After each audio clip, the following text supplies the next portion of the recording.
વડોદરામાં પૂરની સ્થિતિ બાદ વહીવટીતંત્ર એક્શન મોડમાં છે। પૂર્વ ઝોનમાં ભરાઈ રહેતા પાણીના નિકાલ માટે હાઈવેની વરસાદી કાંસ પહોળી કરવામાં આવી છે। આજવા ચોકડીથી ગોલ્ડન ચોકડી નજીકના હાઈવે પરથી વરસાદી કાંસની રિપેરિંગ અને રસ્તાના દબાણો દૂર કરવામાં આવ્યા છે। હાઈવે પર 5-6 સ્થળોએ કાંસાની પહોળાઈ વધારવામાં આવી છે। બહારનું પાણી શહેરમાં ન પ્રવેશે તે માટે આ કાંસનું નિર્માણ કરાયું હતું।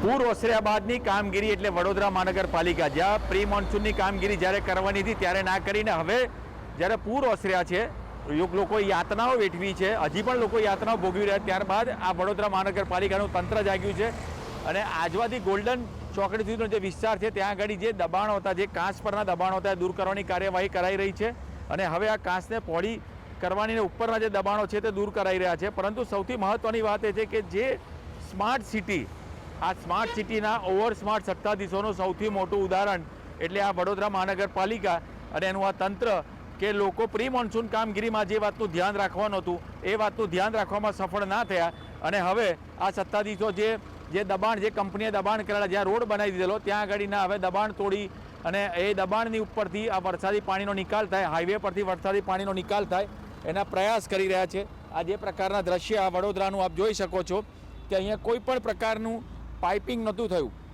અને આ કેવી રીતે આ કેટલું વડોદરાના જે ધમરોળનારના જે ફોલ્ટ છે તે મોડે શોધાયા છે અને જે 5 જગ્યાઓ આવી એ લોકોએ શોધી છે અને હવે કાંસ પહોળી કરવાના આ જે પ્રયાસો હાથ ધરાઈ રહ્યા છે। ગોલ્ડન ચોકડીથી લઈને આજવા ચોકડી સુધીના જે દબાણો છે તેના પર આ રીતે બુલડોઝર હવે ફરી રહ્યું છે। જો આ જ કામગીરી સત્તાધીશોએ વહેલી કરી હોત તો કદાચ વડોદરાને આટલી યાતના ભોગવવાનો વારો ના આવ્યો હોત।